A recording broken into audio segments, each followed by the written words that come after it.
play review. Alright, so today I wanted to do a bit of a talk about my experiences at Harry Potter and the Cursed Child, the play that's playing in Melbourne at the moment. First time I've ever talked about theatre before on this channel, and probably maybe the last time, I don't know. This isn't exactly my specialty, but I was very excited to go to this thing, and there aren't really that many videos that I'm finding on YouTube talking about it. There aren't really that many reviews of it and stuff, and I feel like that's maybe because Harry Potter and the Cursed Child is like this exclusive club or some shit for rich people. You have to spend like $1,000 fucking to go. It's crazy. And it's weird because Harry Potter's like aimed at young people. It's like young people don't often have as much money. Anyway, I don't know. Yeah, so before I went, I had pretty much accepted that I wasn't gonna go because it was just far too expensive. But if you're like me, the only chance that you're gonna go is if you win the Friday 40 competition thing that they've got going on. So you can win tickets. And you don't even win tickets for free. You win tickets for cheaper. We still paid $160 dues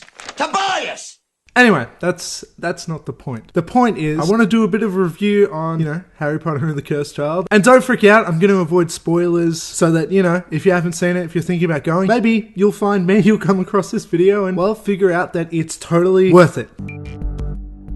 Now that I've been to Harry Potter and the Cursed Child, I'm just going to say that I'm ruined.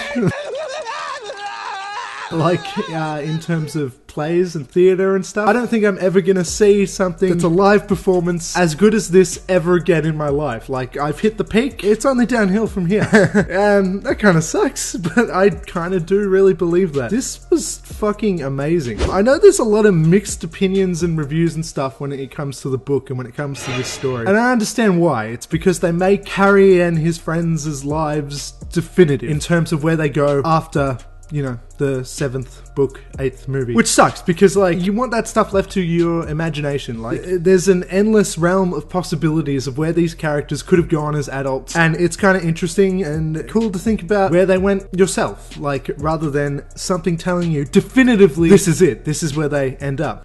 That being said, I don't mind. I'm cool with that, that's fine. For some reason, I was okay with it. As big a fan as I am of Harry Potter, I don't mind, and I actually like where the characters are in this story. I like where they've ended up. So if you don't know, the story is about Harry's son, Albus Potter, and his conflicts with Harry as he's trying to live up to his name, because, he's famous and everybody loves Harry and everything. It grows this huge amount of pressure on Albus, and it's kind of an interesting dynamic there, and there's obviously the bit of angsty teenage stuff where he hates his dad and whatever. But, this was a relatable core. This was a good focus for I was about to say movie, for the play. There's some human connection there. And so, to prove himself, a few things happen along the way, but basically what ends up happening in the main plot is that Albus and his friend, who he meets, who is the son of Draco Malfoy, Scorpius is his name, by the way. How fucking sick is that name?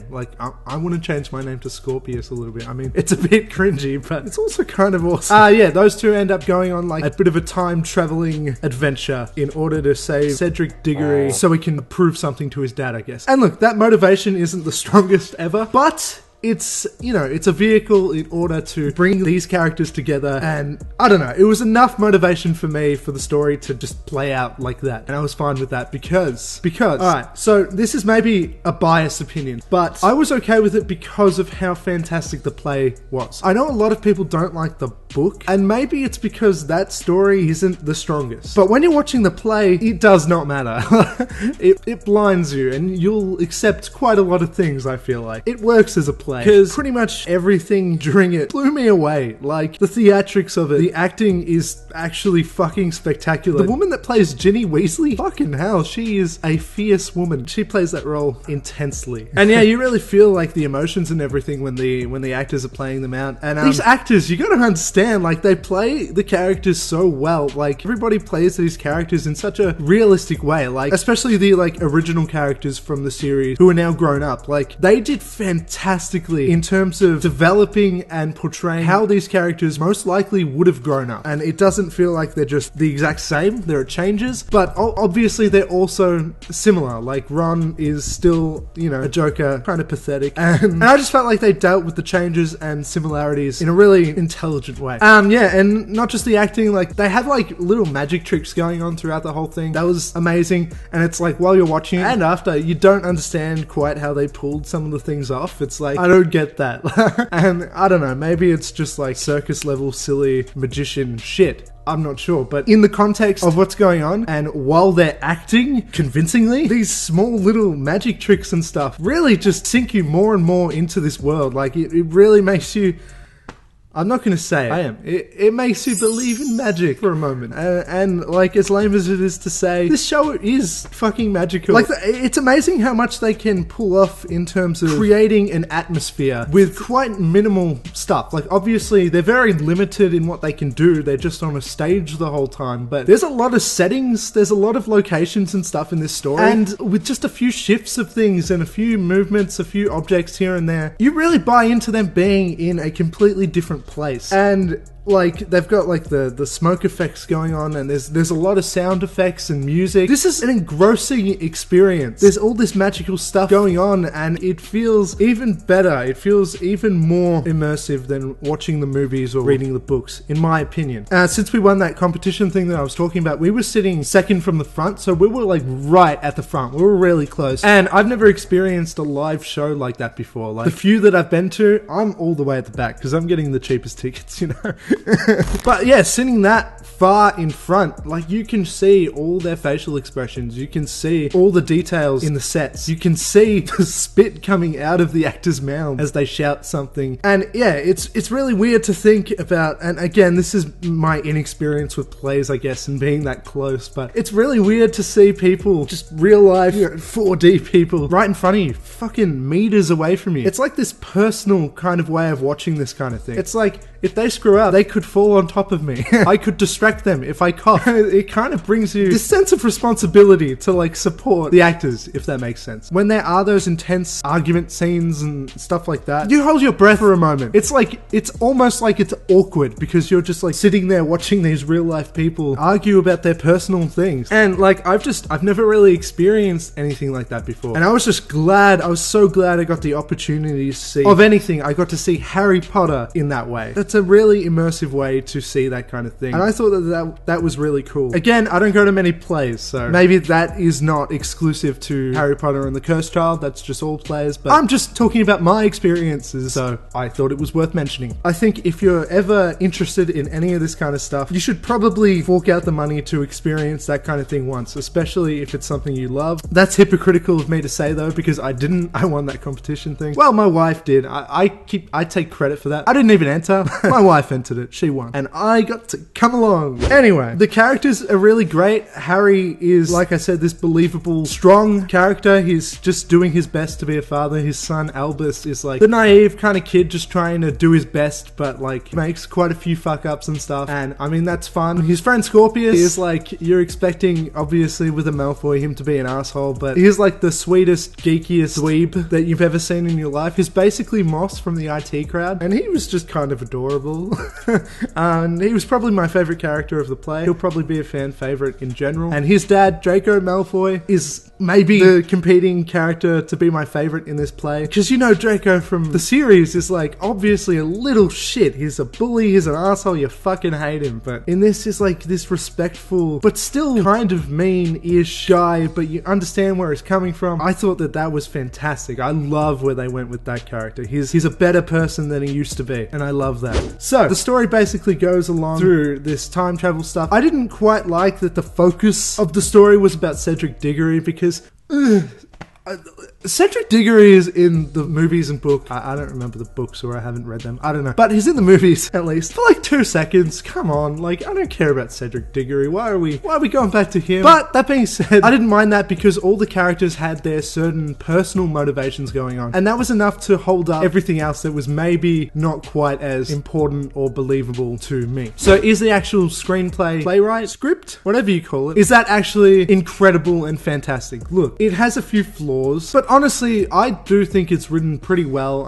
I really liked how funny it was. It really focuses on comedy, which I wasn't really expecting, I guess. But it also has its very dark moments, of course, being set in the Harry Potter universe and everything. And I think it balanced up all that stuff pretty well. Another reason that I loved this play was that it was based on time travel, which is not really a thing that you would think a play would revolve itself around, because time travel is a very complicated and a very visual thing.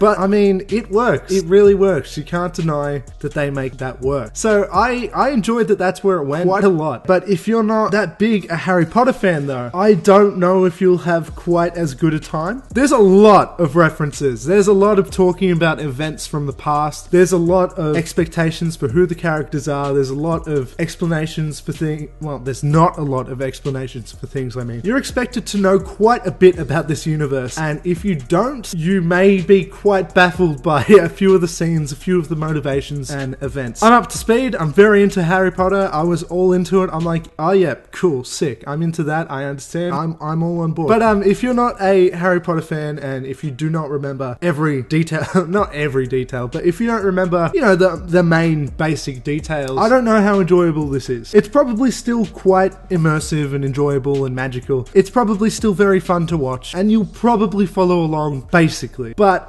you'll miss a lot of the references, and you may not get quite as much out of it. This is very much made for fans of Harry Potter. That was like a special thing to me, because I love that series. So yeah, it was cool to see these characters come to life literally in front of me. As for the length of this, look, this took all day. I saw part 1 and 2 in the same day. I left my house at 11 in the morning to go to the city to go see it. I didn't get home till nearly midnight. This took all day. It nearly goes for 6 hours in total, but you also have to wait in between. And so if you're not fully invested in this may be a massive waste of time for you. Personally, I didn't mind it. This didn't drag at all, and every moment that the play was actually on, I'm enthralled. And as we got to the last act, the final act, the intermission just before that, I'm like, oh shit, I'm gonna be sad when this is over. I don't really want it to end. But again, if you're not a fan, probably don't bother, to be honest. But as for the fans, and as for people who do enjoy theater and stuff and are interested in this, I believe that the hype is totally worth it. This is amazing. This whole thing blew me away. I fucking loved it so much, and I don't think that I'm gonna see something as good as this live ever again. I really truly believe that. I mean, I'm not like a huge theater geek. I'm not a huge play guy. So, you know, take my words however you want to perceive them. If I'm just inexperienced and stupid, I guess, sure, whatever. Or if you want to play it the way that I haven't seen many plays, I'm not that into plays, and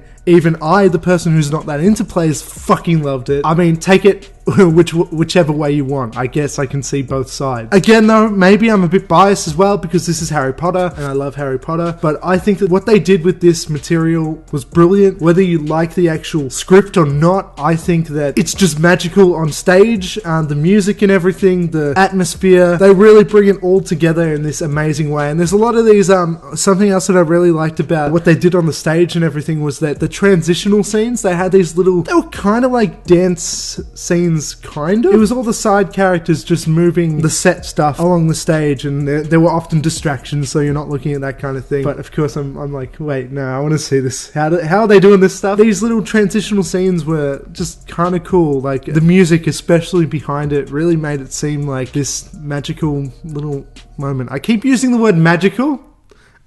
This is Harry Potter, okay? So I can use the word magical as much as I want. Thank you very much. Fuck you. I don't know why I said that, sorry. Yeah, so if you're a diehard fan, this is definitely worth seeing. Go see it if you get the opportunity to. And that's all. If you were into this kind of thing, maybe I should do a few different mediums and a few different types of reviews. You know, maybe I'll do a book review one day, or I'll do another type of review one day. That's probably about it. That's all I have to say. Yep, goodbye. I disappeared. That was me disappearing.